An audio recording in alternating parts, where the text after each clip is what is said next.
Hi hello welcome to Jaar TV. నేను Prasanna Bharathi. Guest with Jaar TV కార్యక్రమానికి స్వాగతం సుస్వాగతం. ఈరోజు మన ముందు గెస్ట్ ఎక్స్ ఎమ్మెల్యే అయిన నోముల భరత్ కుమార్ గారు. హాయ్ సార్, నమస్తే. నమస్తే. ఎలా ఉన్నారు సార్? ఫైన్ అండ్ బాగుంది సార్. ఫస్ట్ అయితే నేను మీ ఫాదర్ నుంచి ఇంటర్వ్యూ స్టార్ట్ చేద్దాం అనుకున్నాను. మీ కుటుంబ నేపథ్యం మొత్తం పాలిటిక్స్ నుంచే వచ్చింది. సో మీ ఫాదర్ గురించి కూడా చెప్తారంట. నాన్న దాదాపుగా ఆయనకున్న రాజకీయ జీవితం 40 ఏళ్ళ రాజకీయ జీవితం. ఆయన స్టూడెంట్ ఎస్ఎఫ్ఐ ఆర్గనైజేషన్ నుంచి స్టార్టింగ్ నుంచి కూడా ఆయన మొత్తం కూడా ప్రజల పక్షాన్ని, ముఖ్యంగా బలహీన సమాజ వర్గాలు ఏవైతే అక్కడ ఎక్కువ ఇబ్బందులు పడుతున్నాయో నల్గొండ జిల్లాలో, వాళ్ళందరినీ కూడా ఆదుకోవడానికి కోసం నిరంతరం వాళ్ళ తరపున పోరాడుతూ అట్నే ఎంపీటీసీగా గెలిచి ఎంపీపీగా మొదటి సంవత్సరంలోనే 87 నుంచే ఎంపీపీగా ఉండి, దాని తర్వాత 99లో ఎమ్మెల్యేగా అవకాశం వచ్చినప్పుడు ఎమ్మెల్యేగా కూడా ఆయన 2 పర్యాయాలు చేసి, దాని తర్వాత కూడా నిరంతరం ప్రజల మధ్యలో ఉంటూ 2018లో కూడా ఇక్కడ నకరికల్ నియోజకవర్గం ఎప్పుడైతే అది ఎస్సీ కాన్స్టిట్యున్సీగా అయిందో అప్పుడు 2014లో బీఆర్ఎస్ పార్టీకి రావడం, టీఆర్ఎస్ పార్టీ అప్పుడు టీఆర్ఎస్ పార్టీ ఉన్నప్పుడు కేసీఆర్ గారు ఖచ్చితంగా ఇక్కడి నుంచి పోటీ చేయాలి, నువ్వు ఎక్కువ మంది సామాజిక వర్గంగా మీ సామాజిక వర్గంగా ఎక్కువ మంది అక్కడ ఇబ్బంది పడుతున్నారు, ఖచ్చితంగా అవకాశాలు ఉన్నాయని చెప్పి ఆ రోజు కేసీఆర్ గారు ఆదరించడం, దాని తర్వాత 2014 దాని తర్వాత 18లో గెలవడం, అప్పటిదాకా కూడా నిరంతరం ఎప్పుడు కూడా ప్రజల మధ్యలో ఉంటూ ఎవరికి ఏ సమస్య వచ్చినా 24 గంటలు ఆయనకు తెలిసినవి 2 ఒకటి పొలాలు, ఉదయాన్నే లేస్తారు 4 గంటలకు పొలాల దగ్గరికి వెళ్తారు, దాని తర్వాత జనాలు. కుటుంబానికి చాలా తక్కువ సమయం ఇచ్చేది. మేము కూడా ఎప్పుడు కూడా ఇబ్బంది పడలేదు, ఎందుకంటే నిరంతరం ఆయన అదే విధంగా చూసినాం. మా నాన్న అంటే ఆయన జనాల కోసమే ఉన్నారు అనే ఆలోచన మాకు చిన్నప్పటి నుంచే మా మైండ్లో నాటేశారు. ఇక ఎక్కువ శాతం ప్రజలకే టైం కేటాయిస్తే మీరు కూడా ఏమనుకోవద్దు అన్నట్టుగా మాకు కూడా చిన్నప్పటి నుంచి అలవాటు అయింది. కాబట్టి ఆ విధంగా నిరంతరం జనాల మధ్యలో ఉంటూ సేవలు అందిస్తూ తుది శ్వాస వరకు కూడా జనాల గురించి ఆలోచిస్తూ కూడా ఆయన దురదృష్టవశాత్తు 2020 సంవత్సరంలో. ఓకే సార్, అయితే 40 సంవత్సరాల క్రితం నుంచి కూడా నాగార్జున సాగర్ అనేది డెవలప్మెంట్ లేదు. తర్వాత మీ ఫాదర్ వచ్చారు, మీ ఫాదర్ వచ్చిన తర్వాత మీ ఫాదర్ ఎక్స్పైర్ అయిన తర్వాత మీరు వచ్చారు. మీ ఇద్దరు వల్ల నాగార్జున సాగర్ అంత బాగా డెవలప్ చేశారు కదా, మరి ఓడిపోవాల్సిన సిచ్యువేషన్ ఎందుకు వచ్చింది సార్? అంటే మేమిద్దరమే డెవలప్ చేసినాను మేము అనము. గతంలో 94లో గుండమైన రామ్మూర్తి యాదవ్ గారు అక్కడ టీడీపీ పార్టీ నుంచి ఎమ్మెల్యే గెలిచారు.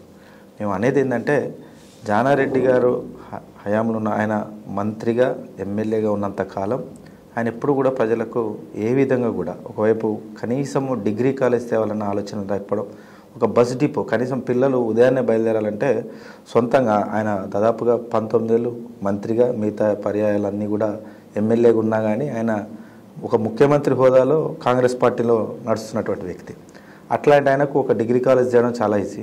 ఒక డిపో తీసుకొచ్చి కనీసం అక్కడ కాలేజీ లేకపోతే ఉదయాన్నే లేచి కాలేజీ వెళ్ళాలనుకున్నా కానీ అక్కడ బస్సులు అందుబాటులో ఉండవు. సో ఏ విధంగా కూడా ఒకవైపు హాస్పిటల్ని పునరుద్ధరించకపోవడం, ఇప్పటికీ మీకు అంటే కేసీఆర్ గారు నేనున్న టైంలో నాన్నగారు పెట్టిన డిమాండ్లకు కేసీఆర్ గారు నేను గెలిచిన తర్వాత ప్రతి ఒక్కటి ఆర్డర్ చేసిన దాదాపు 4 మేజర్ మండలాలకు ఎవరైనా చనిపోతే మేము ఇప్పటికీ వేరే నియోజకవర్గం మిర్యాలు కూడా నల్గొండ తీసుకెళ్తాం. మా దగ్గర కనీసం పోస్ట్ మార్టం కూడా చేయరు.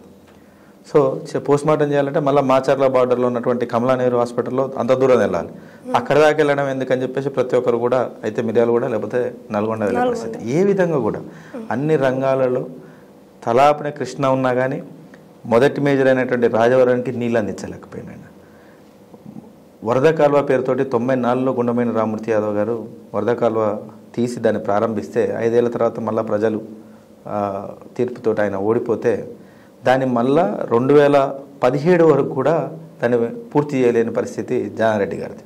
2017లో కన్నా ముందు ఆ 2 సంవత్సరాలలో మళ్ళా కేసీఆర్ గారి దృష్టికి మా నాన్నగారు గుండమైన రామ్మూర్తి యాదవ్ అప్పటికి ఇంకా బతికున్నారు, ఆయన మా మంత్రి గారి సాయంతో అప్పుడున్నటువంటి మా మంత్రి జగదీశ్వర్ రెడ్డి గారి సాయంతో కేసీఆర్ గారి దగ్గర దృష్టి తీసుకెళ్తే దాన్ని పూర్తి చేయడం జరిగింది.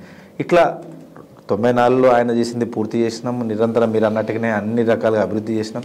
కానీ ఓటమి గెలుపులు అనేది నాకు కూడా నిజంగా ఈ 2.5 సంవత్సరాల తర్వాత ఏ విధంగా వస్తుంది అనేది మాత్రం మాకు ఇంకా పూర్తిగా అవగాహన చెందాలంటే మేబీ ఇంకో 5 పర్యాల తర్వాతనే నేను సమాధానం చెప్పగలుగుతున్నాను. ఎందుకంటే నిజంగా ఒక్క అభివృద్ధే మనల్ని గెలిపిస్తా అన్నదానికి లేదు అని ప్రజలు అయితే తీర్పు ఇచ్చినారు. ఖచ్చితంగా ఇంకా ఏదో ఉంది, అంటే ఇది నిరంతర ప్రక్రియ. రాజకీయాలకు రాగానే వచ్చేసింది నాకు అన్నీ అర్థమైపోయినాయి, ఇక మొత్తం మనమే గెలుస్తామని ఉండదు. వాళ్ళు మేమందరం ప్రజలకు సేవ చేసి ప్రజలకు ఎక్కడ ఇబ్బందులు ఉన్నా కానీ వాళ్ళకి ఎమ్మటే అందుబాటులో ఉండి పూర్తి చేసుకుంటూ అన్ని విధాలుగా అందుబాటులో ఉన్నాం. అన్ని విధాలుగా వాళ్ళకు అభివృద్ధి పనులకు సంబంధించిన నిధులు కేటాయించి పూర్తి చేసినాం. ఇంకా ఇంతకన్నా ఏం కావాలని మనం అనుకున్నాం. కానీ ఇంకా ప్రజలు ఏ విధంగా ఆలోచిస్తారనే దాన్ని మేము ఆలోచించడానికి మేబీ ఇంకా నాకు టైం పడుతుంది, ఇంకో 10 సంవత్సరాలు ప్రజలని వాళ్ళ ఆలోచనల్ని అందుకోవడం కోసం. కానీ ఒకవైపు జానారెడ్డి గారు ఒకవైపు చూస్తే వాళ్ళ కుటుంబం వాళ్ళ ఆలోచనలు ఎప్పుడూ అందుకున్నట్టే వాళ్ళకు గెలుపు మాత్రం చాలా ఈజీ. అది ఏ విధంగా వాళ్ళు అందుబాటులో ఉండకపోయినా వాళ్ళ మధ్యలో లేకపోయినా నిరంతరం వాళ్ళకు గెలుపు అనేది వాళ్ళకి ఏ విధంగా తీసుకోవాలి ఏం చేయాలనేది మాత్రం వాళ్ళు ఒక అంచనా పూరితంగా వాళ్ళు వెళ్తారు.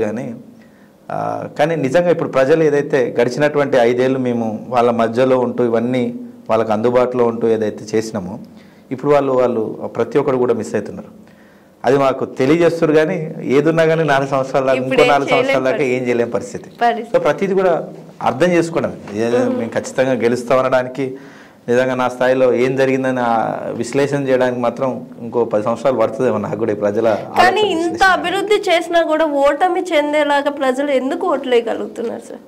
అంటే వ్యతిరేకత ఏం కనిపిస్తుంది? అభివృద్ధి కనిపిస్తుంది, మరి అభివృద్ధి ఉన్నప్పుడు గెలుపు కూడా అట్లే సాధ్యం కదా సార్, ఓటమి ఎందుకు వస్తుంది?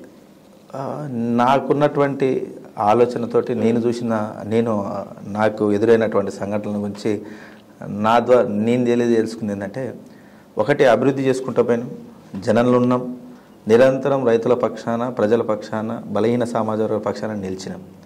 కానీ ప్రజలు అనేవాళ్ళు ఏంటంటే ఆటోమేటిక్గా అవతల ఇంకో నాయకుడు అనేవాడు వచ్చి ఇంకా ఏదో ఉంది, ఎక్కడ చిన్న లసు దొరికినా కానీ దాన్ని మసిబూసి మారేడికాయ చేయడం అంటారు కదా, ఆ విధంగా రేవంత్ రెడ్డి సర్కారు ఆ టైంలో అప్పుడు రేవంత్ రెడ్డి టీం మొత్తం కూడా ప్రతిదాన్ని కూడా భూతద్దంలో పెట్టి చూపిస్తూ అంతకు మించి చేయొచ్చు అనే ఒక ఆశని ప్రజల్లో రేకెత్తించారు. ఏదైనా ఒకటి మించి పెడతా, కళ్యాణ లక్ష్మి ఇస్తున్నారు, తులం బంగారం పెడతా, రైతు బంధు 10,000 ఇస్తుండు, 15,000 ఇస్తా, 2,000 పింఛన్ చేసిండు, 200 నుంచి కేసీఆర్ నేను 4,000 చేస్తా, ఇవన్నీ వస్తాయేమో, నిజంగా ఇవన్నీ చేయొచ్చేమో అనే ధోరణి నుంచి ఇవన్నీ మేము కూడా చేస్తాం కదా అని మేము అన్న క్రమంలో లేదు ఇది కుటుంబ పాలన అని చెప్పేసి తప్పుదోవ పట్టించడం. నిజంగా కాంగ్రెస్ పార్టీలో నిజమైన కుటుంబ పాలన అంటే కాంగ్రెస్ పార్టీలో ఉంది. కానీ మేము ఇవన్నీ కూడా పట్టించుకోలేదు. ఎందుకంటే ప్రజల సమస్యలను పట్టించుకుంటూ పోతే, వాళ్ళకి సేవ చేసుకుంటూ పోతే ఇవన్నీ కూడా పట్టించుకోరు. ఎందుకంటే వాళ్ళు ఇప్పుడు జరుగుతున్న అభివృద్ధి చూస్తున్నారు, వాళ్ళకి జరుగుతున్నటువంటి ప్రతి ఒక్క మేము ఏ విధంగా వాళ్ళ ప్రజల మధ్యలో ఉన్నా చూస్తున్నారు. కాబట్టి ఇవన్నీ నమ్మరేమో అని మేము అనుకున్నాం. కానీ ఆయన అబద్ధాన్ని చాలా అందంగా తీర్చిదిద్ది ప్రజల మనసులో నాటగలిగింది రేవంత్ రెడ్డి. తద్వారా ఏమైందంటే ప్రజలు ప్రతిదాన్ని నమ్మిరు.